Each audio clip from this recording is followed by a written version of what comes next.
Nadreen, 2-3 दिन से पाकिस्तान के सोशल मीडिया पे एक टॉप ट्रेंड चल रहा है कि एक्सटेंशन नामंजूर, फ़ौज पे कब्ज़ा नामंजूर। और अब इमरान खान साहब ने जो बातें की उनमें 2 ट्रेंड और चल रहे हैं कि जहनी मरीज़ नामंजूर, और एक चल रहा है कि आज़ादी हासिल करेंगे या मौत। अब ये ट्रेंड लगातार पाकिस्तान के सोशल मीडिया पे चल रहे हैं, जो पाकिस्तान की यूथ और नौजवानों के अंदर जो जज्बात हैं उन्हें जाहिर करते हैं। क्योंकि देखें, जो 27वीं आईनी तरमीम है उसको जोड़ा जा रहा है मौजूदा आर्मी चीफ फील्ड मार्शल के बढ़ते हुए इख्तियारात के साथ। और ये बात मैं नहीं कर रहा, बहुत सारे और लोग कर रहे हैं।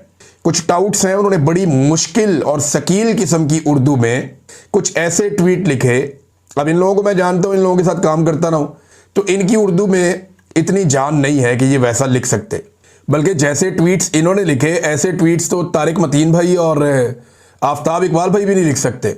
हालांकि वो दोनों बड़ी ज़बरदस्त उर्दू दान, मैं उन्हें कहता हूँ दोनों को, वो बड़ी अच्छी उर्दू बोलते हैं, उर्दू को बड़ा अच्छा जानते हैं। वो भी इस तरह की ट्वीट नहीं लिखते जिस तरह की ट्वीट्स इन टाउट्स को लिख कर दी गई। इसका मतलब ये है कि सिस्टम में कोई एक आदमी ऐसा भी आ गया है जिसको अच्छी उर्दू लिखनी आती है और जो रजिस्टर करना चाहता है कि उसके लिखे हुए ट्वीट्स हैं, तो साहब बहादुर जब देखें तो उन्हें पता चल जाए कि जनाब ये हमारे आदमी ने लिखे थे। वो अलग से नजर आते हैं और टाउट्स भी जनाब उनको पकड़ के कॉपी पेस्ट कर देते हैं। बताया ये जा रहा है कि जनाब फौज के स्ट्रक्चर के अंदर कोई तब्दीली हो रही है, तो उसके लिए तो किसी आईनी तरमीम की जरूरत नहीं है। फौज की जो ऑपरेशनल सलाहियतें हैं उनके अंदर कुछ अगर उनको दिक्कत है तो वो इंटरनली मैनेज कर सकते हैं। फौज का अंदर पूरा एक मैकेनिज्म है, वो उसको जो चाहे कर सकते हैं। लेकिन यहां पे मामला आईन में तरमीम का है। आईन में तरमीम करके जो फील्ड मार्शल आसिम मुनीर हैं उन्हें ज्यादा इख्तियारात देने की कोशिश की जा रही है। अब इसका रीजन क्या है? शहजाद अकबर साहब इस पे बात करते हैं। इस्लामाबाद में कोई दोस्त हैं, वो खबरें देते हैं, बात नहीं करते। यानी जितने जर्नलिस्ट हैं इस्लामाबाद में, उनसे आप बात करें तो वो खबरें दे देते हैं, बात नहीं करते। और वो ये कहते हैं जी कि अगर हमने बात की तो हम फंस जाएंगे। वहां इस्लामाबाद में बैठ के बात करना बड़ा मुश्किल है। लेकिन जो पिक्चर पूरी बन रही है वो ये है कि आसिम मुनीर साहब के अंदर एक खौफ है, एक परेशानी है कि मेरा बनेगा क्या। क्योंकि जो कुछ पाकिस्तान में हो गया है ना, जितनी दफा कत्लेआम हो गया, जितना पाकिस्तान में जुल्म हो गया, मजहबी सियासी जमातों के बंदे मार दिए, पीटीआई के बंदे मार दिए, हर एक जगह के ऊपर जुल्म बर्बरियत, जो बलूचिस्तान में खवातीन के साथ किया, जो कबायली इलाकों में नौजवानों और बच्चों के साथ किया, ये जो कुछ भी पाकिस्तान में हो रहा है, एक आर्मी चीफ के ऊपर इसका बोझ तो होगा, ये ऑब्वियस है। वो इसको ठीक समझ के भी कर रहा हो तो उसके ऊपर ये बोझ तो रहेगा। तो अपने आप को महफूज रखने की एक जो जबिलत है इंसान के अंदर, वो तो होती है। इससे पहले वो फील्ड मार्शल बने ताकि ताहयात वो एक मिलिट्री ऑफिसर रहें, उनकी रिटायरमेंट कभी ना हो। क्योंकि जब तक वो इस ओहदे पे रहेंगे, वो सिविलियन कोर्ट्स में जाने की बजाय वो ये मामला उठाएंगे, जी मुझे लेकर जाओ फौजी अदालतों में, तो वहां उन्हें प्रोटेक्शन मिल सकती है। तो अब एक नया ओहदा जो है वो भी क्रिएट किया जा रहा है मुबैना तौर पे, और उसके बारे में दावा यह है कि आसिम मुनीर साहब को लामहदूद इख्तियारात दिए जाएंगे फौज को कंट्रोल करने के लिए, और जो सिविलियन के पास फौज का कंट्रोल है मुबैना तौर पे वो भी कम हो जाएगा। अब आप एक नया सिनेरियो देखिए कि ऐसा लगता है कि दुनिया के तमाम ममालिक के पास फौज होती है। यानी दुनिया का जो हर मुल्क है उसके अंदर एक फौज होती है ना, जो उस मुल्क के मुताबिक काम करती है। दुनिया के हर मुल्क के बाद अमेरिका, यूरोप के सारे मुल्क, ऑस्ट्रेलिया, चाइना, रशिया, सबके पास एक एक फौज है। लेकिन पाकिस्तान इस तरमीम के बाद जो पिक्चर खींची जा रही है, अगर वो हो जाता है तो एक ऐसा मुल्क बन सकता है जहां पे एक फौज के पास एक मुल्क होगा। मुल्क के पास फौज नहीं होगी, फौज के बाद एक मुल्क होगा कि जनाब ये मुल्क हमारे पास है, अब हम फैसला करेंगे इसे कैसे चलाना है। देखिए ना, कल वो क्या बता रहे थे कि जनाब सोने के ज़खायर का पता चला है तो आर्मी चीफ को जाके बता दिया गया। क्यों जी? उनका ताल्लुक क्या है सोने के ज़खायर से? उन्हें आर्मी चीफ लगाया हुआ भाई, उन्होंने जाके हिफाजत करनी है दुनिया में पाकिस्तान की। उन्होंने मादनियात नहीं खोदनी, ना ये उनका काम है, ना उनसे ये होगा, ना इसके लिए वो ट्रेंड है, ना इसकी उनके पास तालीम है। बहरहाल ये अब तरमीम जो है वो मुतनाज़ होती जा रही है, बंदे लॉन्च हो रहे हैं तरमीम के लिए। फैसल वाडा लॉन्च हो चुके हैं, MKM लॉन्च हो चुकी है, कुछ और तोहफे जो हैं वो लॉन्च हो गए, कुछ अभी मजीद निकाले जाएंगे, उनको धूप लगवाई जाएगी। जो लोग बिल्कुल पसे पर्दा चले जाते हैं उन्हें निकाल के अपने अपने असासों को लाया जा रहा है कि निकलो भाई, निकल के बताओ कि आईनी तरमीम तो हर हाल में पास करनी है, इसके अलावा तो हल कोई नहीं है।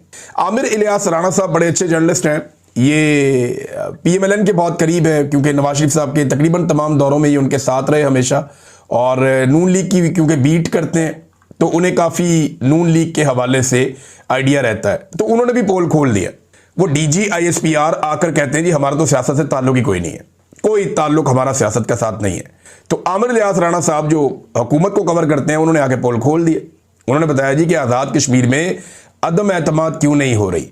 देखिए, आज़ाद कश्मीर में याद रखिएगा कि पीपल्स पार्टी अपने नंबर पूरे कर चुकी है, और ये खबर आपको मैं 10 दिन पहले दे चुका हूं कि पीपल्स पार्टी के आज़ाद कश्मीर में नंबर पूरे नहीं हैं, पूरे से ज़्यादा हैं। वो बड़े आराम से तहरीक अदम एतमाद ला के और 24-48 घंटों में जितना टाइम वो लेना चाहें वो अपनी हुकूमत बना सकते हैं। और जो वहाँ वज़ीर आज़म है वो ऑप्शन भी सोच रहा था इस्तीफ़ा देने की, लेकिन आमिर लियास राणा साहब ने ये बात की, मोहसिन बेग ने भी ये बात की, जो मौजूदा आर्मी चीफ के ताल्लुक वाले पुराने, जब ये आर्मी चीफ बने तो उनकी और इनकी एक हंसते हुए तस्वीर बहुत वायरल हुई थी। फौज कहती है हमारा सियासत में किरदार नहीं है। ये बता रहे हैं कि अगलों ने रोक दी है तहरीक अदम एतमाद आज़ाद कश्मीर में कि पहले 27वीं तरमीम करो फिर अगली चीज़ें मिलेंगी, कुछ लो और कुछ दो होना है। 27वीं तरमीम दो, गिलगित बल्तिस्तान और आज़ाद कश्मीर लो, यही सौदेबाजी है। जनाब, ये सौदेबाजी जो है वो आमिर लियास राणा साहब ने बताई, तो चीज़ें ऐसे एक एक करके जो है वो खुल जाती हैं। एक और इंटरेस्टिंग नाजरीन और बड़ी खबर है, और ये अमेरिका से है। मैं इसलिए बीच में सुना रहा हूं कि पाकिस्तान के निज़ाम को आप देखें, पाकिस्तान आगे क्यों नहीं बढ़ पाता, और अमेरिका को हम क्यों कहते हैं सुपर पावर है, बहुत ताकतवर है। देखें, पाकिस्तान की फौज अमरीकी फौज के सामने बहुत कमज़ोर है। पाकिस्तानी फौज के हथियार अमरीकी फौज के हथियारों के सामने बहुत कमज़ोर हैं। पाकिस्तान का फील्ड मार्शल भी हो तो उसकी अहमियत अमरीकी फौज के सामने क्या होती है, ये आप सब अच्छी तरह जानते हैं। और जिस तरह पाकिस्तानी फौज अमरीकी एस्टेब्लिशमेंट के इशारों को हमेशा मानती है और उसके ऊपर चलती है, ये भी हम सारे जानते हैं। जब वो कहते हैं कि ये मुजाहिद हैं तो हम कहते हैं मुजाहिद हैं, वो कहते हैं कि ये दहशतगर्द हैं तो हम कहते हैं दहशतगर्द हैं, वो कहते हैं कि इसको मारो हम उसको मारते हैं। वो जो हुक्म देते हैं अमेरिकन एस्टेब्लिशमेंट, हम उसके मुताबिक चलते हैं। देखिए ना, इंडिया ने पाकिस्तान पे कितने हमले किए अभी हाल ही में, कितने दिन तक वो कभी मिसाइल मारता था, कभी ड्रोन मारता था, कभी क्या करता था। जैसे ही अमरीकी हुक्म आया, पाकिस्तान ने जंगबंदी कर दी, क्योंकि पाकिस्तान ने जैसे ही इंडिया पे अटैक किया, अमरीकी हुक्म आ गया, पाकिस्तान रुक गया। हमें भी चाहिए था ना 2-4 दिन फेंटी लगाते जिस तरह वो कर रहे थे, लेकिन हमारी फौज जो है वो अमेरिका का हुक्म फौरन से पहले मान लेती है। अब अमेरिका का जो एक सबसे बड़ा हब है न्यूयॉर्क, वहां पर ज़हरान ममदानी ये जीत गए हैं इलेक्शन, और ये सिटी मेयर मुंतखब हो गए डोनाल्ड ट्रंप के खिलाफ इलेक्शन लड़के। देखिए, डोनाल्ड ट्रंप अमेरिका का सदर है। न्यूयॉर्क तो वो पहले भी नहीं जीत पाया था, बहुत क्लोज मार्जिन से कमला हैरिस ने उनको हरा दिया था डोनाल्ड ट्रंप को ये पिछले साल इलेक्शन में। लेकिन डोनाल्ड ट्रंप की अब हुकूमत है और बड़ी ताकत है, तो उम्मीद की जा रही थी कि डोनाल्ड ट्रंप वहां पे अपना उम्मीदवार जितवा लेगा। लेकिन अलग अलग उम्मीदवार मिलकर भी इतने वोट हासिल ना कर सके कि ज़हरान ममदानी को हरा दें। ये है कौन? ये जी युगांडा के अंदर पैदा हुए 1991 में, 34 साल इनकी उम्र है, और युगांडा में पैदा हुए, साउथ अफ्रीका में भी रहा कुछ अरसा, उसके बाद 7 साल की उम्र में ये न्यूयॉर्क में आ गया, और अब 27 साल के बाद वो इस शानदार न्यूयॉर्क का मेयर बन गया। ट्रंप ने इसकी बदतरीन मुखालफत की, लेकिन इसके बावजूद बड़े सियासी पैंतरे इस्तेमाल किए, लेकिन ये बंदा मेयर बन गया और जीत गया। ये ट्रंप की पहली बड़ी शिकस्त है सदर बनने के बाद। ट्रंप के खिलाफ बहुत ज़्यादा जज्बात पैदा हो चुके हैं अमेरिका में, और बहुत बड़े बड़े एहतजाज भी हुए। ऐसे एहतजाज तारीख में कभी नहीं हुए किसी सदर के खिलाफ पहले ही साल में, जैसे डोनाल्ड ट्रंप के खिलाफ हो रहे हैं। एक दो चीज़ें मैं इसमें आपके सामने रखता हूं। ममदानी ने जीतने के बाद कहा कि मौरूसी सियासत का खात्मा मैंने कर दिया, मैं मुसलमान और डेमोक्रेटिक सोशलिस्ट हूं। ट्रंप, मुझे मालूम है कि आप मेरी तकरीर देख रहे हैं। ट्रंप, सुन लो, न्यूयॉर्क तारिक वतन का शहर है, यानी इमिग्रेंट्स का शहर है, जो बाहर से आते हैं लोग। तारिक वतन ही न्यूयॉर्क को चलाएंगे। आज हमने खौफजदा करने वालों को जवाब दे दिया है। ये शहर आपका है, जमहूरियत आपकी है। आपने साबित कर दिया कि ताकत आपके हाथों में है। मेयर के इंतखाब में जीतने के बाद ज़हरान ममदानी ने यह भी कहा, और यह भी कहा कि अगर तुम हम में से किसी एक के पीछे आओगे तो फिर हम सबको सामने पाओगे, हम सबका मुकाबला करना पड़ेगा तुम्हें, यह भी कहा ममदानी ने। तो एक तो डोनाल्ड ट्रंप और उसके नजरिए को शिकस्त हो गई। लेकिन आप देखेंगे अमेरिका के अंदर ना तो उसका इंतखाबी निशान छीना गया, ना कागजात नामजदगी मुस्तरद किए गए, ना जबरी तौर पर गुमशुदगियां हुई, ना ही इंटरनेट और मोबाइल फ़ोन बंद किए गए, पुलिस का टॉर्चर भी नहीं हुआ, वोट जो वोटर्स के वोट हैं वो दूर दराज इलाकों में मुंतकिल भी नहीं किए गए, गिरफ्तारियां भी नहीं हुई, चादरों और चार दीवारियों का तकद्दुस भी पामाल नहीं हुआ, और बिलाखिर फॉर्म 47 भी यहाँ पे पाकिस्तान में जारी किया गया था, वो भी वहाँ पे नहीं हुआ। अब ये बंदा जो है गजा में नस्लकुशी के भी खिलाफ है। अब गौर करें नाज़रीन, पाकिस्तान के अंदर एक आर्मी चीफ की ख्वाहिश के ऊपर पूरी हुकूमत बन जाती है। एक इलेक्शन कमीशन जो है वो पूरा का पूरा इलेक्शन उल्टा के यहां से वहां कर देता है, और जिस तरह के हथकंडे हमने एजेंसियों को इस्तेमाल करते हुए देखे इलेक्शन से पहले, कोई सोच भी नहीं सकता। लेकिन न्यूयॉर्क में डोनाल्ड ट्रंप इलेक्शन लड़ने के अलावा और कुछ नहीं कर सका, कुछ भी नहीं कर सकता। यह है डेमोक्रेसी, जिसकी वजह से अमेरिका सुपर पावर है और हम उसके गुलामों के अंदर से एक गुलाम है। यह बात सच है, आपको बुरी लगती है तो लगती रहे। इमरान खान ने कहा था कि एब्सोल्युटली नॉट, देखें अमेरिका और उसके गुलामों ने इमरान खान का क्या हाल कर दिया, और आज अमेरिकन पशेमान है कि यार ये क्या हमने कर दिया, लेकिन वो अपने काम निकलवा रहे हैं। अमेरिकन तो कभी इस पर खुश नहीं होंगे, लेकिन अपने मुल्क के अंदर वो डेमोक्रेसी रखते हैं, हमारे मुल्कों के अंदर वो डेमोक्रेसी पसंद नहीं करते। नाजरीन, अडियाला जाने वालों की एक नई लिस्ट भिजवा दी गई है, और ये जो नई लिस्ट है इसके अंदर कौन कौन शामिल है। सुहेल अफरीदी का नाम है, मीना खान अफरीदी हैं, और मुश्ताक गनी हैं, फ़खर जहान खान हैं, ये साबिक मिनिस्टर हैं, तैमूर खान झगड़ा है इमरान खान साहब के साथी, इन्हें नहीं मिलने दिया जा रहा बड़े अरसे से, और मोइन कुरैशी साहब है MPA जो पंजाब के अंदर बड़ा रोला शुला डाल के रखते हैं। तो ये 6 बंदों के नामों की एक लिस्ट भिजवाई गई है। सलमान अकरम राजा साहब के इसके ऊपर दस्तखत हैं। तो अब एक दफ़ा फिर सुहेल अफरीदी साहब जाएंगे, मुलाकात करवाते हैं नहीं करवाते वो एक अलग बात है। लेकिन सुहेल अफरीदी साहब पार्लियामेंट पहुंचे थे, कौमी असम्बली में, और PTI ने वहां पे एक करारदाद भी जमा करवा दी है कि सुहेल अफरीदी एक वज़ीर आला, उसकी इमरान खान से मुलाकात नहीं करवाई जा रही। कौमी असम्बली में करारदाद जमा करवाई गई है, और सुहेल अफरीदी ने यह भी कहा कि 17 सीटों वालों को तो ये हक ही हासिल नहीं है कि वो एक आईनी तरमीम कर दें। एक्चुअली तो शहबाज शरीफ और उनकी पार्टी ने 17 सीटें जीती हैं, बाकी सीटें बाकी जमातों ने जीती हैं, और 180 से ज़्यादा सीटें इमरान खान साहब की जमात ने जीती हैं। तो इमरान खान साहब की जमात की ना सिर्फ सीटें कम की गई वक्तन फ़वक्तन, उनके बंदों को फारिग किया गया, नाअहल किया गया, सीटें छीनते रहे, बल्कि फॉर्म 47 के ऊपर 100 के करीब सीटें बांट दी गई बाकी पॉलिटिकल पार्टीज में। यहां से PMLN ने काफ़ी सीटें हासिल कर ली, और फिर बिलाखिर जो पाकिस्तान तहरीक इंसाफ की मखसूस नशिस्तें थी वो भी दे दी गई। लिहाजा ये जाली जमहूरियत है, और जाली हुकूमत है, और जाली मैंडेट है, और 17 सीटों से इनको 2/3 अक्सरियत तक पहुंचाया गया है। वो बहुत ही हैरान कुन और परेशान कुन है। इस तरह मुल्क नहीं चल सकता, आप जो मर्जी करें ऐसे कभी भी मुल्क नहीं चल सकता। लेकिन ये बजिद्द है कि जनाब हमने ऐसे चला के दिखाना है। तो मैं आपके सामने एक चीज़ और रखता हूं कि इन्होंने पाकिस्तान का हाल क्या कर दिया, और इनकी जिद्दबाजी ख़त्म नहीं हो रही। ये एक खबर आप देखें कि दावे इनके ये हैं कि जनाब हम 100 अरब डॉलर वहाँ से ला रहे हैं, 200 अरब डॉलर वहाँ से ला रहे हैं, 10 अरब डॉलर वहाँ से ला रहे हैं, 20 अरब डॉलर वहाँ से ला रहे हैं। इन्होंने कौम को 150, 200, 250 अरब डॉलर गिना दिया है, ये भी आ रहा है, ये भी आ रहा है, ये भी आ रहा है। 2 अरब डॉलर का चूना ये लगा रहे हैं पाकिस्तानियों को कि जनाब आज़रबाईजान से आ रहा है। शहबाज शरीफ साहब हर 2 महीने बाद आज़रबाईजान का चक्कर लगा के आते हैं, पता करें ये चक्कर क्या है। तो अभी तक जो समझ आई है वो ये आई है कि आज़रबाईजान को पाइपलाइन बिछा रहा है पाकिस्तान के अंदर, जिसके ऊपर उसको पैसा मिलेगा बहुत, और ये IPPs के तर्ज का मुआहदा है।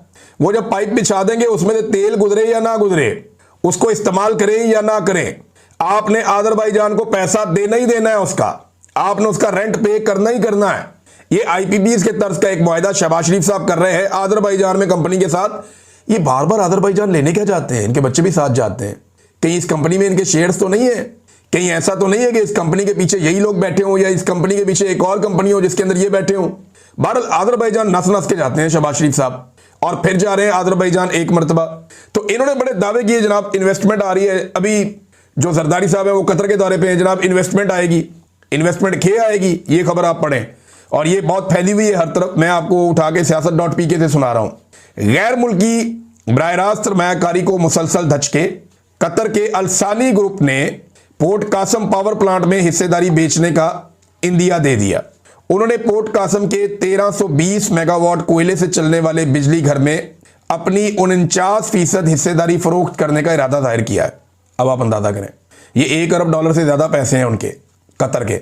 आप दुनिया से पैसे लेने जाते हैं, दुनिया अपने पैसे निकाल रही है। वजह यह है कि दुनिया को नजर आ रहा है, उन्हें यह पता है कि जनाब पाकिस्तान में उनका माल डूब जाएगा, क्योंकि जनूनी किस्म के लोग जो है पाकिस्तान पे मुसल्लत किए गए हैं। ये किसी भी पागलपन के चक्कर में, किसी के कहने के ऊपर किसी जंग में भी उतर सकते हैं। लिहाजा लोग जो है वो अपना सरमाया निकाल रहे हैं पाकिस्तान से। इससे पहले आप देखें ना, फाइजर चली गई, एली लिली चली गई, Shell, Total, Telenor, Uber, Careem, बेशुमार कंपनियां पाकिस्तान से पहले जा चुकी हैं। पाकिस्तान को छोड़कर अपना सरमाया उन्होंने निकाल लिया, और अब ये कतर भी यहां से अलसानी ग्रुप जो है वो अपना सरमाया निकालने का सोच रहा है। नाज़रीन, डॉक्टर यास्मीन राशिद साहिबा, इन्हें तो ना रोजाना खराज तहसीन पेश करना चाहिए और पूरे पाकिस्तान को करना चाहिए। कैंसर सर्वाइवर, इतनी तकलीफ में इन्होंने जिंदगी गुजारी है, अभी भी अक्सर बीमार रहती हैं, उन्हें अपने कपड़े तब्दील करने में भी दिक्कत का सामना रहता है, लेकिन वो डट कर जेल काट रही हैं और बहुत सारे नौजवानों को जेल काटने का हौसला भी दे रही हैं। डॉक्टर यास्मीन राशिद जो चंद दिन के लिए बाहर आई और फिर इन्हें दोबारा गिरफ्तार कर लिया गया। वजह यह है कि उन्होंने सरेंडर नहीं किया, और सरेंडर करना उनकी सरिश्त में ही नहीं है। वो कहती है सवारी पैदा नहीं होता।